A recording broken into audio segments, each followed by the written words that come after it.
다 같이 사도신경 하심으로 중고등부 예배 시작하겠습니다.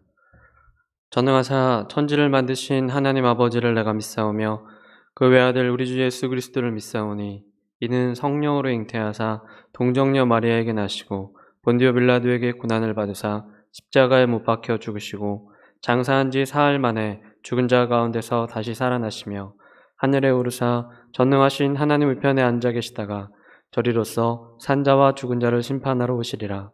성령을 믿사오며 거룩한 공회와 성도가 서로 교통하는 것과 죄를 사하여 주시는 것과 몸이 다시 사는 것과 영원히 사는 것을 믿사옵나이다. 아멘. 다 같이 찬양하시겠습니다. 집에서 함께 찬양합시다. 나와서 찬양해 사랑해주시는 주님 사랑해 우리 주님 주셨네 소리쳐 찬양해 사랑해주시는 우리 찬양해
만물의 창조자 되시며 또 우리 삶의 인도자 되시는 하나님, 지난 한 주간의 삶도 주님의 인도하심 가운데 또 살아가게 하시고 주일을 맞아 중고등부 모든 교사와 학생이 함께 예배드리게 하심에 감사를 드립니다.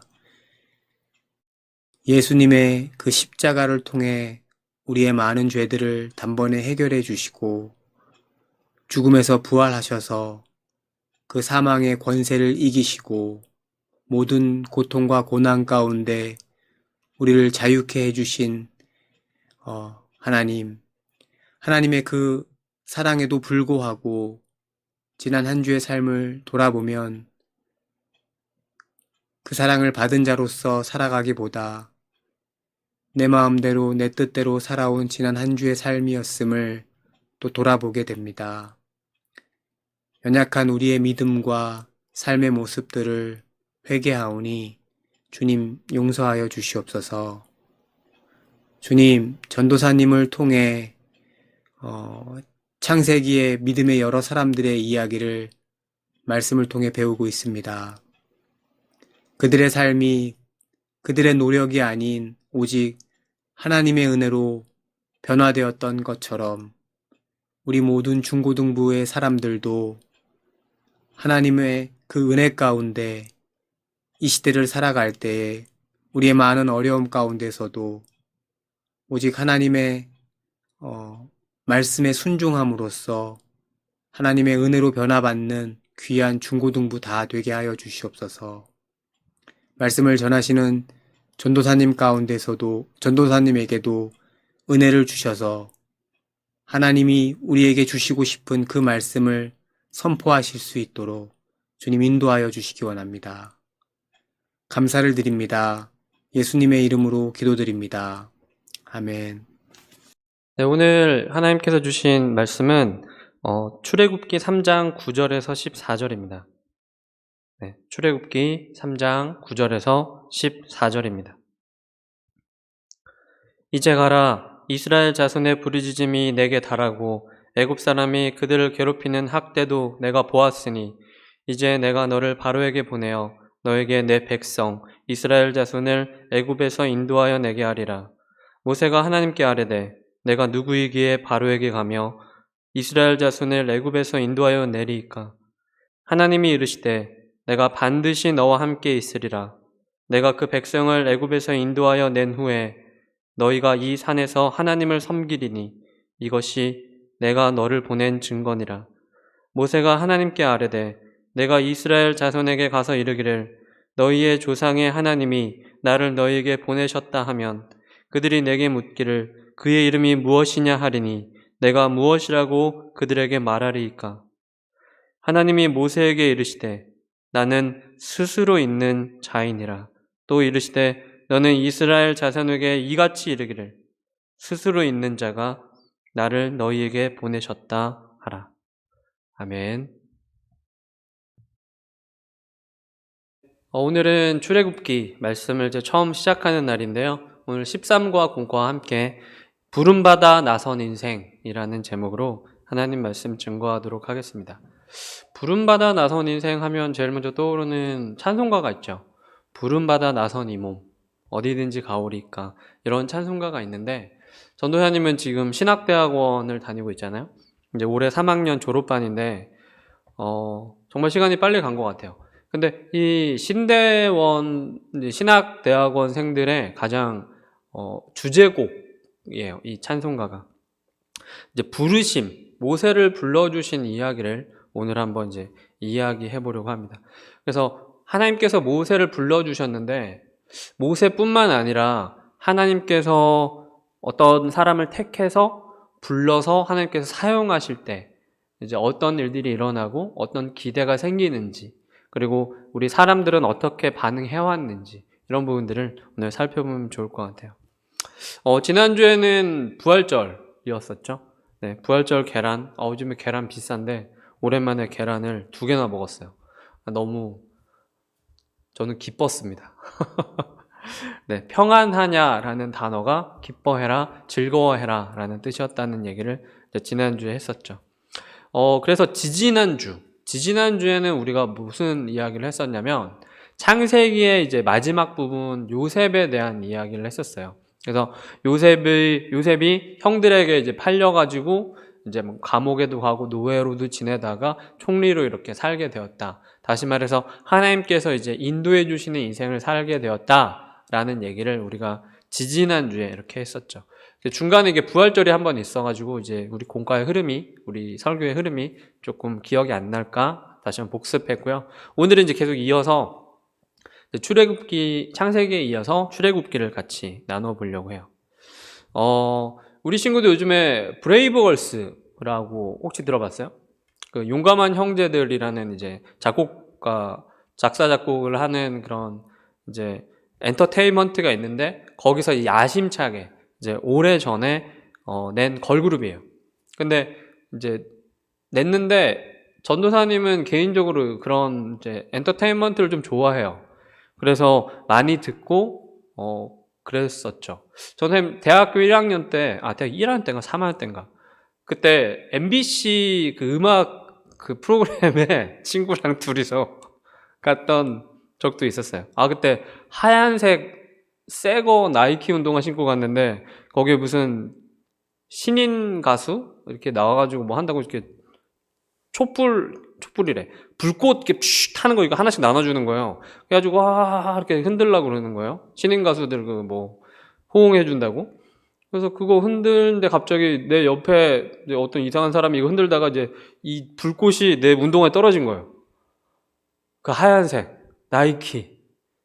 아마 지금 그때가 거의 20년 전이니까 지금 그 운동화가 그때 당시에 사놓은 그 새 운동화를 아마 안 신고 그대로 보관했으면 지금 돈으로 한 80만 원 정도 할 텐데, 아무튼 그 운동화에 까만 빵꾸가 났어요. 그 불꽃 때문에.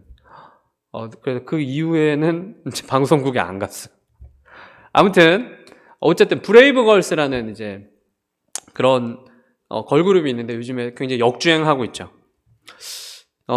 이 브레이브걸스가 무명 생활을 굉장히 길게 지금 이렇게 겪다가 이제 요즘에 가장 핫한 그런 가수로 이제 요즘 유행하고 있는데, 뭐 유재석 씨도 그렇고 이렇게 무명 생활이 오래 이렇게 길 때 가지는 여러 가지 이런 패배감들과 불안함과 미래에 대한 어떤 불투명함, 이런 것들은 사실 우리뿐만 아니라 또 많은 사람들이, 대부분의 사람들이 생각하고 경험하는 부분이에요. 그래서 어떤 사람들은 이제 점을 보러 가기도 해요. 뭐 타로 카드나 뭐 이런 거, 뭐 타로 카드는 뭐 재미로 본다, 다 점이에요. 다 점. 무속 신앙이에요. 이런 무속 신앙은 미래를 알려주지 못해요. 과거는 잘 맞출 수도 있어요. 근데 미래는 절대 알려줄 수가 없어요. 전도사님은 개인적으로 운명을 믿지 않는데, 운명이라는 단어가 이제 영어로 destiny예요. destiny라는 단어 자체의 의미가 하나님이 없다라는 뜻이에요. 다시 말해서 인간의 역사, 이 인간의 역사 속에 운명이라는 것은 하나님의 개입이 없는 흐름이다라는 단어가 이 바로 운명, 이 destiny예요. 그래서 우리는 이 운명이라는 단어를 쓰지 않았으면 좋겠어요. 우리는 어떤 단어를 써야 하냐면 섭리라는 단어를 썼으면 좋겠어요. 하나님의 계획으로 계속해서 운행해 가시고 계시다. 이 세상을. 이런 뜻이에요. 그래서 우리는 운명이라는 단어가 아니라 섭리라는 단어를 쓰는 우리 중고등부가 됐으면 좋겠어요. 어쨌든 이렇게 신앙이 있는 사람이든 신앙이 없는 사람이든 많은 사람들이 이렇게 점을 봐요. 그리고 사주팔자도 보고 뭐 타로 카드도 보고 뭐 이렇게 해가지고 뭐 복권도 사고 이러면서 이제 자기의 운명이라고 생각하는 뭐 여러 가지 행동들을 해요. 왜 그럴까요? 불안해서 그래요. 두려워서 그래요. 우리는 불안함을 언제 느껴요? 우리는 두려움을 언제 느껴요? 잘 모를 때 불안해요. 우리는 잘 모를 때 두려움을 느껴요. 우리는 미래에 대해서 확신을 할 수가 없어요. 그렇기 때문에 두려워요. 그렇기 때문에 공부를 열심히 해가지고 좋은 대학에 가려고 해요. 그래서 돈을 많이 벌려고 해요. 왜요? 불안해서 그래요. 불안해서 그래요. 두려워서 그래요. 돈이 있으면 이 불안한 마음이 조금 채워질까? 학벌이 있으면 이 불안한 마음이 조금 덜 할까? 그래서 열심히 노력해서 불안한 마음을 해소하기 위해 돈도 많이 모으려고 하고 학벌도 가지려고 해요. 그런데 미래는 어떻게 될지 아무도 몰라요. 그 누가 알 수 있어요? 우리 코로나가 올지 누가 알았어요? 뭐 사업하시는 분들, 뭐 음식점 해가지고 막 대박 나고 뭐 서민가쁘라든지 뭐 생활의 달인이나 뭐 여러 가지 뭐 음식 프로 같은 뭐 이런데 유튜브에도 보면 뭐 자영업자들 막 치킨을 뭐 하루에 200개씩 팔아서 대박 나고 막 이런 얘기 엄청 많이 해요. 그런데 코로나 터질지 누가 알았어요? 우리 수서역에 있는 저기 김밥 세상이라고 있어요. 김밥천국 맞은편에 있는 김밥 세상이라고 있어요. 거기 1년 동안, 지난 코로나 1년 동안 5년 동안 벌어놓은 거 다 까먹었대요. 5년 동안 벌어놓은 돈을 1년 만에 다 까먹었대요. 코로나가 올지 어떻게 알았어요? 우리 수서역 이 근처는 월세도 되게 비싸요. 한 달에 막 몇백만 원씩을 그냥 그 장소를 쓰는 것 때문에 돈 줘야 돼요. 이런 걸 누가 알았겠어요? 돈이 있었다고, 장사가 잘 된다고 미래를 다 알 수 있어요? 아니, 절대 그렇지 않아요. 그러면은 학벌이 좋으면 다 되냐? 천만에. 절대 그렇지 않아요. 돈이 많으면 다 막을 수 있을 것 같아요? 아니, 그렇지 않아요. 갑자기 뭐 자녀 중에 큰 병에 걸려서 한 달에 막 3천만 원씩 들어가요. 병원 다니고 항암 치료하고 이러면. 그러면은 자수성가 해가지고 막 몇십억 벌어놓은 거 막 2, 3년 만에 다 까먹어요. 자기 자녀를 살려야 되니까. 이런 걸 누가 알 수 있어요? 우리는 미래를 절대 알 수 없어요. 내 인생은 어떻게 될까? 생각하지 않는 사람은 없어요. 성경에 등장하는 많은 인물도 똑같이 이 미래에 대해서 불안하게 생각했었어요. 우리가 읽은 이 출애굽기 3장에 나오는 이 모세도 내 인생은 어떻게 될까 고민했던 사람이에요. 모세는 애굽에서 종살이하던 히브리인, 이스라엘 민족 중에 한 사람이었죠. 그래서 자기의 인생뿐만 아니라 우리 민족은 어떻게 될까? 라는 고민도 했던 사람이에요. 하나님은 이러한 모세를 만나 주셨을 뿐만 아니라 모세 인생에 대해서도 오늘 말씀해 주고 계세요. 오늘 이 시간 이 모세의 이야기를 통해서 모세의 마음이 어땠는지 좀 공감하고 동일하게 나에게 찾아오셔서 말씀하시는 하나님을 좀 기대했으면 좋겠어요. 내 인생은 어떻게 될까 고민하는 우리에게 하나님이 만나주시고 말씀해주시는 은혜가 되는 시간이 되기를 바랍니다. 모세는 자기의 인생과 자기의 민족의 미래에 대해서 불안하게 생각하게 된 특별한 이유가 있었어요. 창세기에 나오는 그 요셉의 가족들 어땠죠? 큰 흉년을 피해서 요셉이 총리로 있는 이집트, 이 애굽에 이주해서 살기 시작했었죠. 이때 이주했던 사람이 70명. 그러니까 12명의 그 형제들이 있었잖아요. 베냐민, 그다음 르우벤 해가지고 쭉 시므온 이렇게 쭉 있었잖아요. 그래서 이 12명의 이제 부인이랑 자녀들 이렇게 다 해서 이렇게 오게 된 인원이 70명이에요. 근데 이 70명이 애굽에서 400년 동안 살면서 인구가 늘어요. 얼마나 늘었을까요? 70명이 200년을 살면 200만 명이 넘는 인구로 늘어났어요. 전도사님 이게 말이 돼요? 근데 70명에서 200만 명 돼요? 말이 돼요? 돼요. 돼요. 간단한 수학을 통해서 우리 이거 한번 점검해 봤으면 좋겠어요. 70명. 2배로 늘어나려면, 옛날에는 성인이 되는 데 있어서 나이가 만 14세. 그러니까 우리나라 나이로 치면 16세. 16세가 되면은 이제 성인이 돼서 결혼할 수 있었어요. 그래서 20대 초반에 대부분 결혼해서 아이를 낳고 살 수가 있었죠. 20년마다 인구가 늘어나는 거예요. 이해했죠? 그런데 자녀를 많이 낳았어요. 보통 이스라엘 사람들 보면 뭐 2명은 뭐 당연한 거고 4명, 5명, 6명, 7명, 8명 이렇게도 많이 낳았었어요. 우리 전도사님 부모님 세대가 대부분 그래요. 뭐 6남매, 뭐 7남매 막 이랬었어요. 그 전쟁이 6.25 당시 때 전쟁이 일어났었으니까 그때 당시에 이제 사람들 막 굶어 죽고 그 다음에 뭐 전쟁으로 나가서 죽고 이러니까 아이를 많이 낳아야 되겠다라는 생각에 그때는 많이 낳았었어요. 이스라엘도 마찬가지였겠죠. 자기네들 70명밖에 안 되니까 불안해서 이제 뭐 산하 제한을 안 했어요. 뭐 둘만 낳아 잘 키우자 이런 거 안 했었어요. 그래서 많이 낳았는데 봐봐요. 인구가 2배로 늘어나는데 얼마나 걸렸을까? 20년에 인구가 2배로 늘어난다라고 한번 생각해봐요. 그러면 2의 제곱을 하면 4죠. 2의 3승을 하면, 요즘에 3승이라는 표현 안 쓰죠. 세제곱을 하면 8이죠.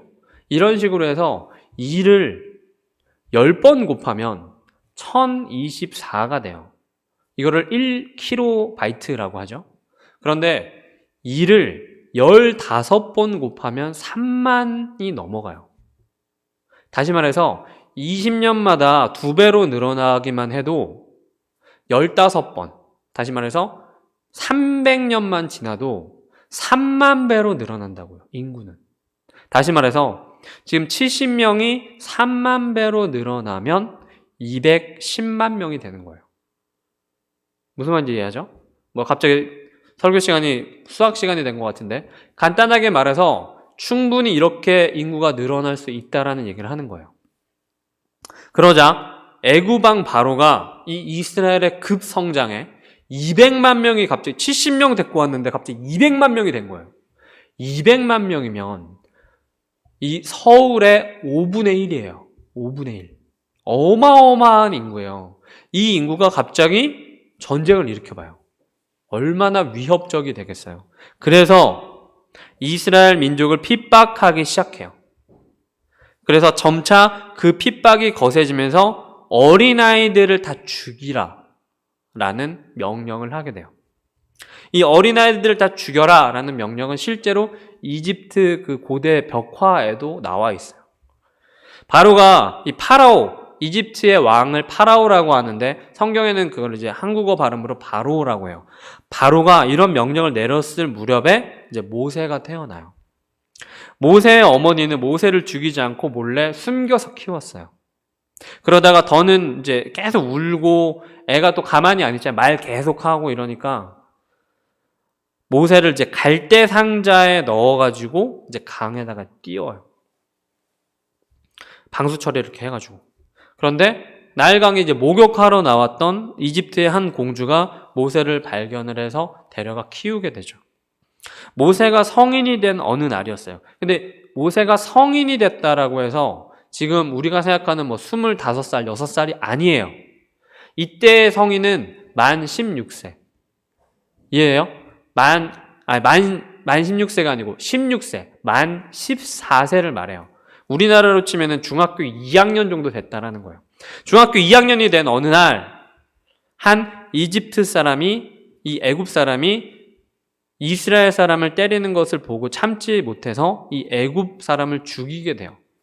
이집트 공주가 키운 사람이니까 당연히 왕자였겠죠. 이집트의 왕자였는데 중학교 2학년 왕자였죠. 그런데 자기 이제 애굽 사람을 이렇게 죽이게 돼요.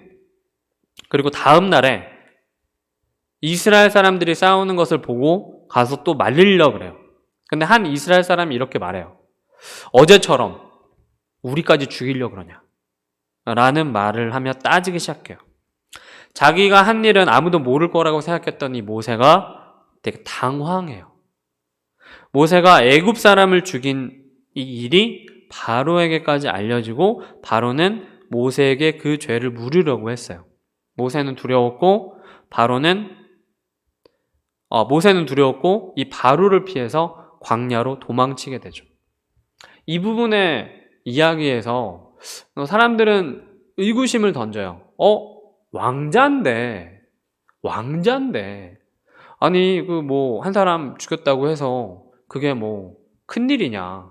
우리나라 조선시대 왕자가 길 걷다가 한 사람 죽였다고 해서 그게 큰일이에요? 아니잖아요. 우리나라는 안 그렇잖아요. 그런데 이 이집트라는 나라를 조금 이해할 필요가 있어요. 이집트는 굉장히 법치 국가였어요. 전 세계에 이집트의 가장 정통한 학자가 한 명 있는데 이 사람이 쓴 소설이 있어요. 이 사람은 역사학자인데 소설을 썼어요. 이 이집트를 배경으로 한 소설을 많이 써요. 그 중에 하나가 람세스라는 소설이 있어요. 이 람세스라는 소설은 이야기의 내용은 허구인데 이 이야기를 바탕으로 하는 뭐를 먹었고 뭘 타고 갔고 어디서 무엇을 입었고 그리고 법은 어떻게 돼 있었고 이런 얘기들은 다 진짜예요. 이 역사학자가 이 이집트에 대해서 너무 많이 아는데 이거를 그냥 사람들한테 역사를 알려주기에는 사람들이 재미없어 하니까 이거를 소설화시켜서 이야기를 만들어서 이렇게 전해주게 된 이 소설이 바로 이 람세스거든요. 거기에는 당연히 비기독교적인 내용이 많이 나오죠. 이집트 중심적인. 이 모세도 나와요. 그 람세스에. 근데 거기서의 모세는 굉장히 지역 신을 섬기는 약간 괴짜, 이상한 애로 이렇게 나와요. 제가 얘기하고 싶은 그게 아니라 이 이집트라는 나라가 어떤 나라냐면 아무리 천하고 가난하고 연약한 여자일지라도 남자일지라도 자기의 권리를 주장하고 아무리 높은 신분의 사람이더라도 이 법에 맞지 않은 행동을 하면 법에 벌을 받는 그런 나라였다라는 거예요. 조선시대에 만약에 모세가 이렇게 사람을 죽였다면 문제가 안 됐을 거예요. 그런데 이 당시 이집트에서 아무리 왕자였다고 해도 모세가 아무리 왕자였지만 사람을 죽인 거에 대한 벌은 받아야 돼요. 그 벌이 뭔지는 모르겠어요. 그런데 중학교 2학년이 아직 우리 학생들은 이 사회에 대해서 잘 모르잖아요. 사회에서 어떤 일을 하면 어떤 일을 해도 되고 어떤 일을 하지 말아야 되고 정확하게 모를 텐데 모른 상태에서 뭔가 사고를 치게 되거나 뭔가 잘못한 일을 하게 되면 겁이 나겠죠. 그래서 도망친 거예요. 충분히 이집트 공주 자기를 데려다 키워준 공주한테 사정을 얘기하고 도와주세요 할 수 있었을 수도 있잖아요. 근데 그렇게 하지 않고 도망친 이유가 아직 어렸기 때문이에요. 모세가. 아무튼 모세는 왕궁에서 광야로 도망쳐요. 모세는 광야로 도망치면서 무슨 생각을 했을까요? 아마 우리와 같이 내 인생은 이제 어떻게 되는 걸까? 최고의 강대국에서 최고의 교육을 받으면서 살았던 왕자로 살았던 이 모세는 도망자가 됐어요. 법에 쫓기는 사람이 됐어요. 두려움을 갖고 있는 10대 중반의 청소년이었을 뿐이에요. 또 이스라엘 민족은 어떻게 될까? 내가 이스라엘에서 이스라엘 민족으로 태어나서 이집트 사람으로 살았는데 그럼 우리 이스라엘 민족은 이 이집트라는 나라의 노예로 살면서 앞으로 어떻게 될까? 이런 고민을 했을 거예요. 모세는 사막에서, 광야는 사막이에요. 근데 우리가 사막 하면은 오해하는 게 있어요. 사막은 모래가 아닙니다.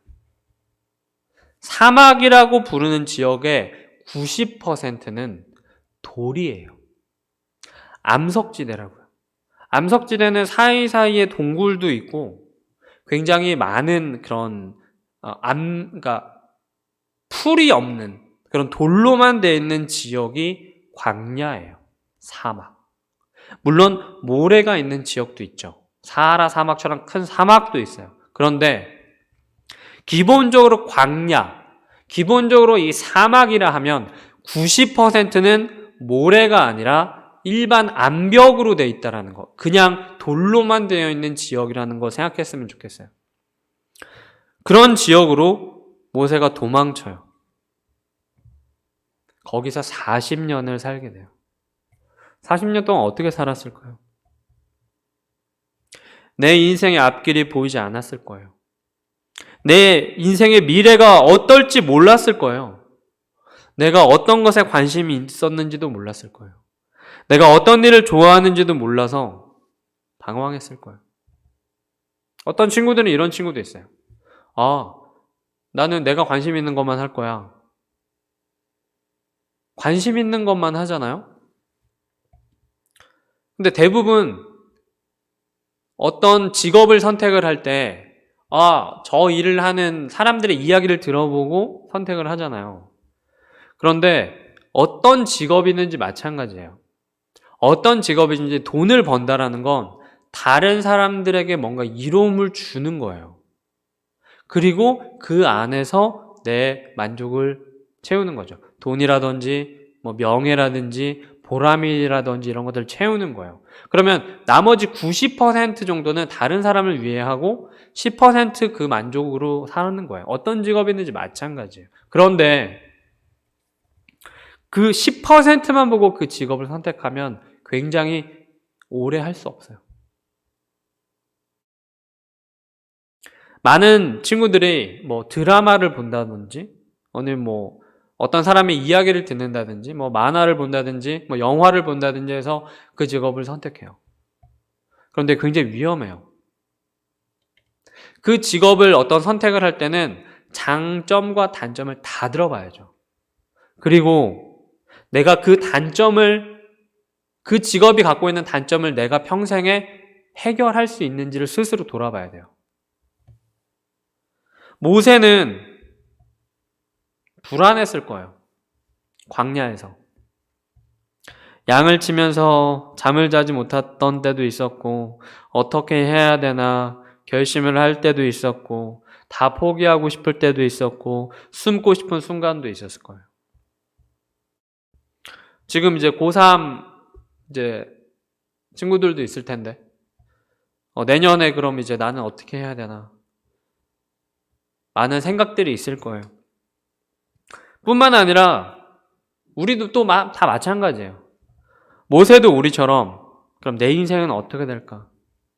마음 깊이 고민하고 있었어요. 그런데 어느 날 하나님이 모세를 찾아오세요. 하나님은 모세에게 나는 너의 조상의 하나님이다. 아브라함의 하나님, 이삭의 하나님, 야곱의 하나님이다. 라고 자신을 밝혀주세요. 모세의 미래에 대해서, 이스라엘의 미래에 대해서 말씀을 해주세요. 9절과 10절에 보면 이제 가라. 이스라엘 자손의 부르짖음이 내게 달하고 애굽 사람이 그들을 괴롭히는 학대도 내가 보았으니 이제 내가 너를 바로에게 보내어 너에게 내 백성 이스라엘 자손을 애굽에서 인도하여 내게 하리라. 라고 말씀해 주세요. 하나님은 이 말씀을 통해서 모세의 고민에 대한 답을 주세요.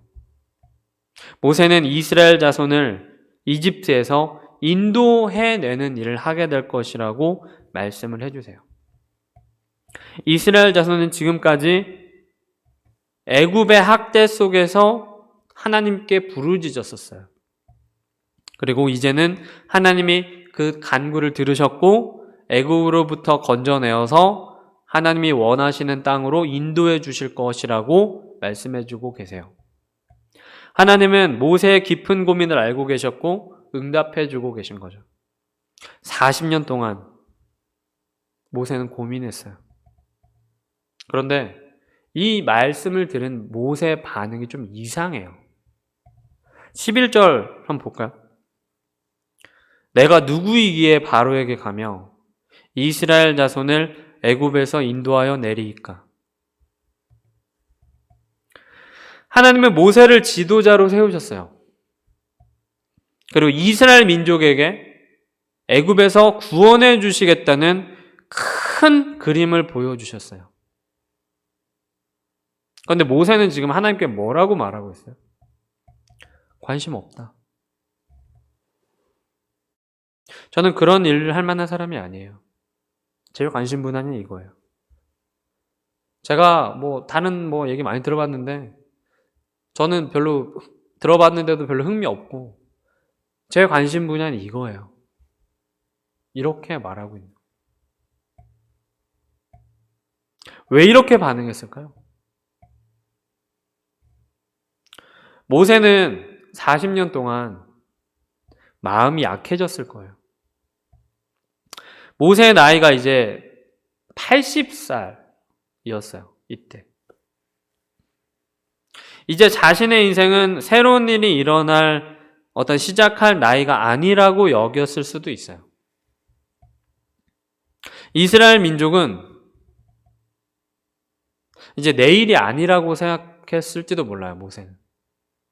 그리고 이제 이 일은 다른 사람이 해야 된다라고 생각했을 수도 있어요. 이제 내가 할 일이 아니야. 모세 스스로가 이스라엘의 새로운 지도자가 될 만한 사람이 아니라고 자기는 그렇게 얘기하고 있는 거예요. 그런데 하나님은 생각이 다르세요. 하나님 모세를 포기하지 않으세요. 그리고 다시 이렇게 12절에 말씀하세요. 하나님이 이르시되 내가 반드시 너와 함께 있으리라. 하나님께서 모세와 함께 해주시겠다는 약속을 하세요. 하나님 저는 관심 없어요.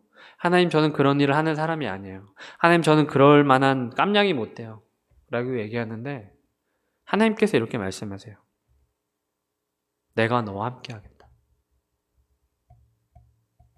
모세가 애굽 왕 앞에서 이스라엘의 자유를 요구할 때도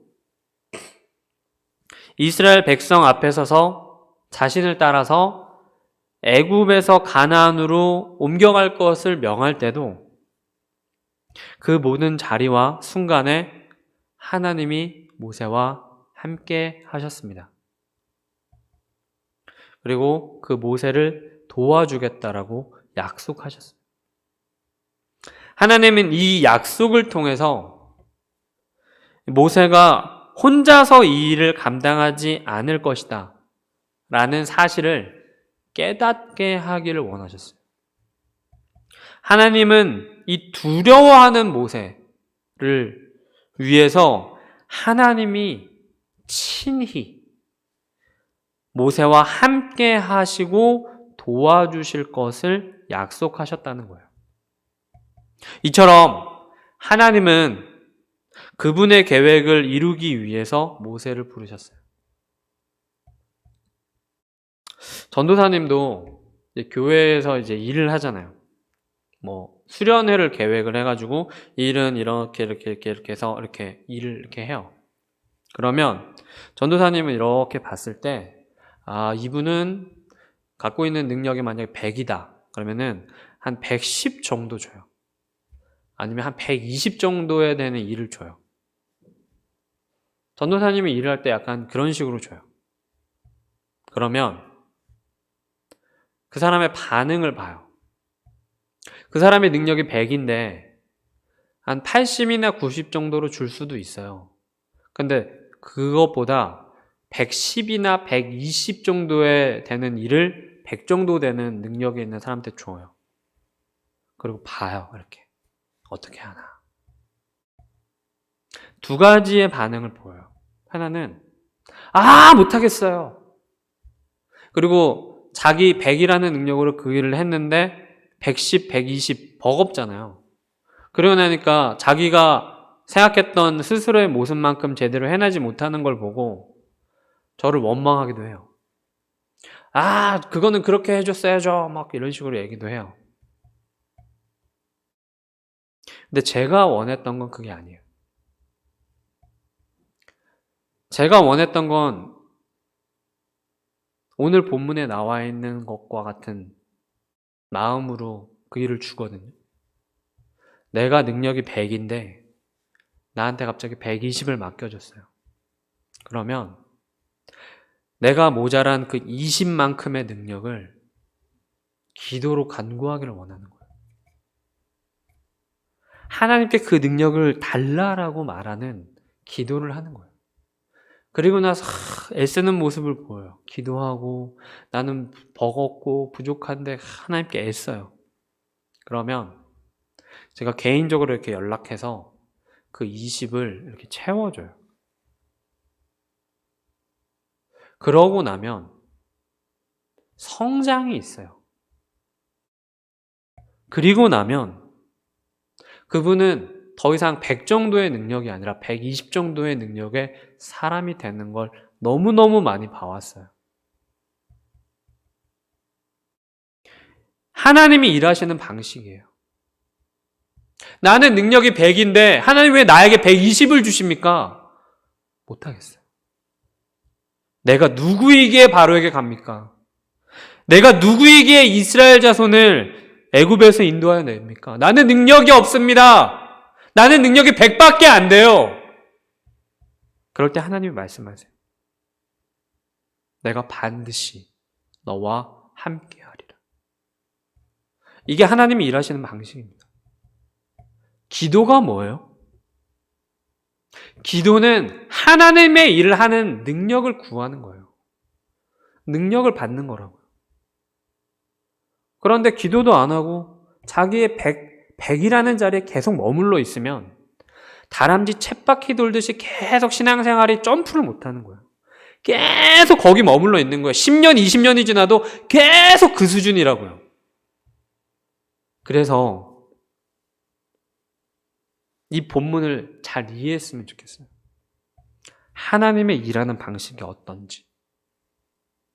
하나님은 이 약속을 통해서 모세가 혼자 있지 않는다라는 걸 알려주신 거예요. 여러분, 하나님의 일을 할 때 기도하십시오. 그리고 내 능력보다 더 많은 일을 나에게 감당을 맡길 때가 있다면 기회라고 생각하셨으면 좋겠어요. 내가 성장할 수 있는 기회. 14절에 보면 나는 스스로 있는 자니라. 너는 이스라엘 자손에게 이같이 이르기를 스스로 있는 자가 나를 너희에게 보내셨다 하라. 스스로 있는 자니라. 하나님, 그러면 제가 하나님의 이름으로 이제 이스라엘 백성에게 왔는데 누가 보내서 왔어? 하나님의 이름을 물어보면 제가 뭐라고 얘기해요? 라고 모세가 묻자 하나님께서 나는 스스로 있는 자니라 라고 이름을 말해주세요. 하나님 모세에게 자신을 스스로 있는 자라는 이름으로 소개해 주셨어요. 한국어 번역으로는 이게 스스로 있는 자인데 이 말에는 사실 세 가지의 뜻이 있어요. 영어로 보면은 I am that I am 이에요. I am that I am. 이 스스로 있는 자라는 뜻의 세 가지를 잘 이해했으면 좋겠어요. 첫 번째는 이 세상의 모든 존재 이전에 존재하신 분이라는 뜻이에요. 창세기 1장에 보면 태초에 하나님이 천지를 창조하셨느니라 라고 나와요. 창조하시니라. 이 세상의 모든 피조물을 만든 이 모든 존재를 만들기 전에 계신 분이라는 거예요. 이미 계셨어요.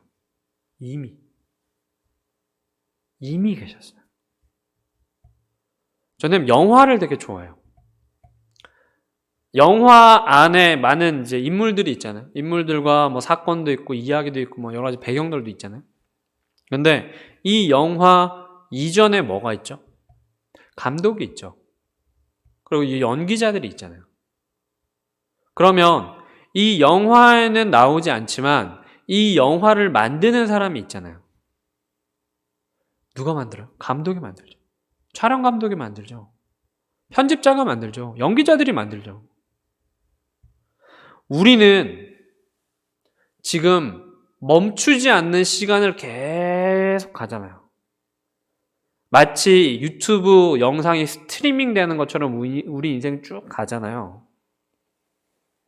그런데 이 영상을 만든 사람은 중간에 일시정지할 수 있지 않아요? 하나님이 그런 분이라는 존재라는 거예요. 우리는 일시정지할 수 없어요. 우리는 계속 시간이 가잖아요. 그런데 하나님께서는 이 시간을 초월하시는 분이세요. 구간 반복도 가능하시고요. 점프도 가능해서 뒷부분부터 보실 수도 있고요. 다시 이전으로 돌아가서 보실 수도 있어요. 그래서 여기서 뭐라 그래요? 내가 누구냐면 아브라함의 하나님, 이삭의 하나님, 야곱의 하나님이다. 이 말이 뭐예요? 동시대에 존재하실 수 있는 하나님이시라는 거예요. 그리고 지금 내가 네 앞에 나타나 있는 이 모습 그대로 아브라함 앞에 나타났었고 야곱에게 나타났었다라는 거예요. 하나님이 시간 초월하시는 분이세요. 시간과 공간은 뗄 수 없어요. 타임머신은 물리적으로 불가능해요. 타임머신 같은 건 세상에 없어요. 멀티버스 세상 같은 건 세상에 없어요. 시간이라는 것과 공간이라는 것은 분리될 수가 없어요. 하나예요. 그래서 타임 스페이스라고 불러요. 시공간이라고 불러요. 굴곡이 있을 수는 있죠. 그런데 분리될 수는 없어요. 그런데 시공간은 하나님이 만드신 거예요. 만든 사람이니까 마음대로 할 수 있죠. 우리는 못해요. 만든 사람이니까 마음대로 할 수 있는 거예요.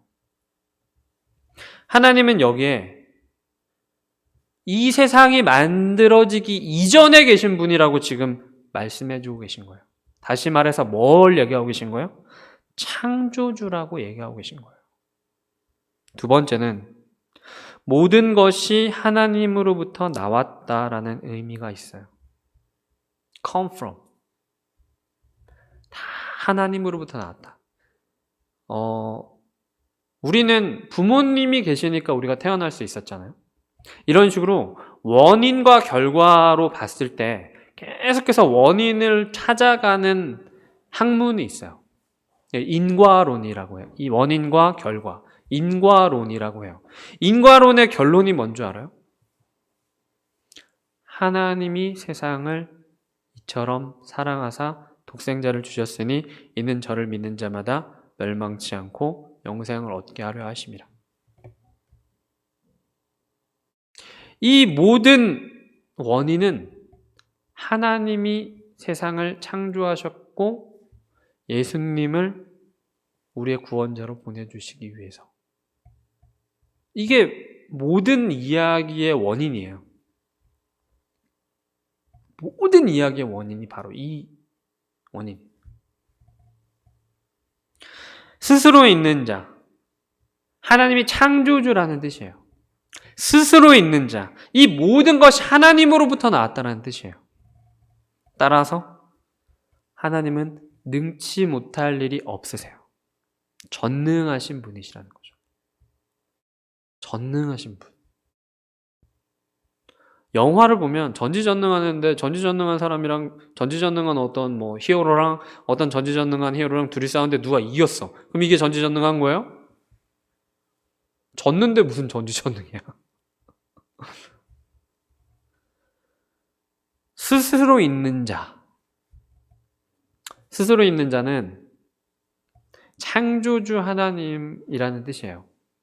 스스로 있는 자는 모든 것이 하나님으로부터 나왔다는 뜻이에요. 스스로 있는 자는 하나님은 못하실 일이 없으신 분이시라는 뜻이에요. 오늘 모세를 이렇게 부르시고 이스라엘을 애굽에서 구원해 주실 분이 하나님이시라는 거예요. 세상을 창조했는데 그 이스라엘 백성들 고 이집트에서 못 꺼내겠냐, 이 얘기예요. 세상을 만들었는데 내가 그거 못하겠니? I am that I am. 나는 스스로 있는 자니라. 뜻의 해석이에요. 무에서 유를 창조하신 분이 유에서 유로 변화를 이끌어내지 못하실까요?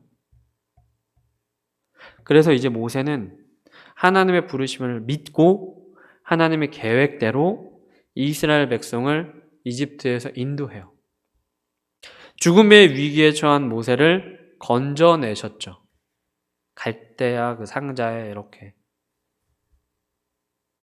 그리고 건짐을 받은 모세를 또 이스라엘을 건져낼 지도자로 세우시죠. 하나님이 몹시 기뻐하세요. 오늘 우리를 통해서 하나님의 큰 일을 행하기를 원하고 바라고 기다리고 계세요. 우리는 그저 우연히 이 세상에 태어난 게 아니에요. 우연히 하나님을 믿게 된 게 아니에요.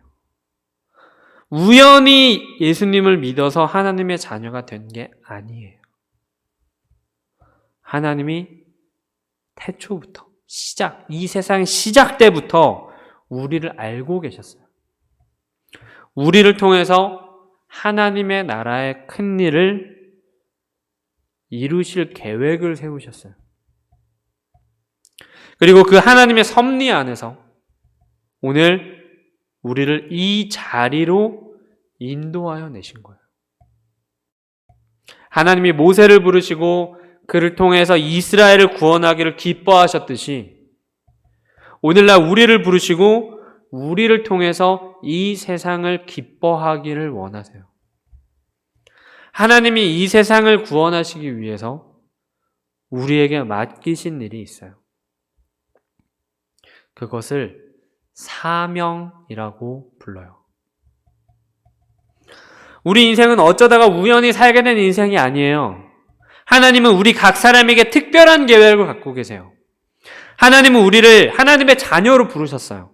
우리는 하나님의 자녀로서 우리 가정에서, 학교에서, 교회에서 서 있는 거예요. 그렇다면 우리를 부르신 하나님 앞에서 우리는 어떻게 살아야 할까요? 부름받은 그 자리에서 우리는 하나님의 도우심을 경험하기도 해요. 그런데 때때로 어려움을 경험하기도 해요. 왜 나를 부르셨는지 이해가 안 되는 시간도 있어요. 그런데 우리 삶에 어려움이 있다라는 것이 하나님이 우리와 함께 하시지 않는다라는 뜻은 아니에요. 하나님은 우리의 삶에서 마주하는 이런 두려움들 그리고 어려움들 중에서 모세에게 하신 것처럼 약속을 주시는 분이세요. 내 인생이 앞으로 어찌 될지 몰라서 고민할 때 모세에게 찾아오셨던 하나님이 나에게도 찾아오세요. 그리고 모세의 깊은 고민에 대답하시고 사명을 주신 하나님이 오늘 나의 깊은 고민에도 응답하시고 내 인생에 사명을 주실 거예요. 우리가 하나님의 깊은 뜻을 다 이해하지 못할 수 있어요. 나는 할 수 없어. 나는 그럴 만한 사람이 아니야.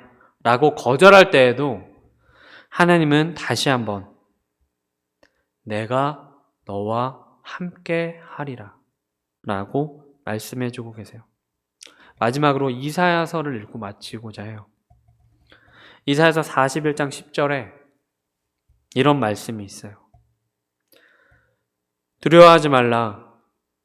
내가 너와 함께함이라. 놀라지 말라. 나는 내 하나님이 됨이라. 내가 너를 굳세게 하리라. 참으로 너를 도와주리라. 참으로 나의 의로운 오른손으로 너를 붙들리라. 이사야 41장 10절 말씀이에요. 내일을 몰라서 방황하고 힘겨워하고 깊은 고민에 빠진 사람에게 하나님께서 찾아와 주시고 대답해 주시기를 기도하고 하나님을 만나서 우리의 인생의 깊은 고민이 해결되기를 소망합니다. 기도하겠습니다.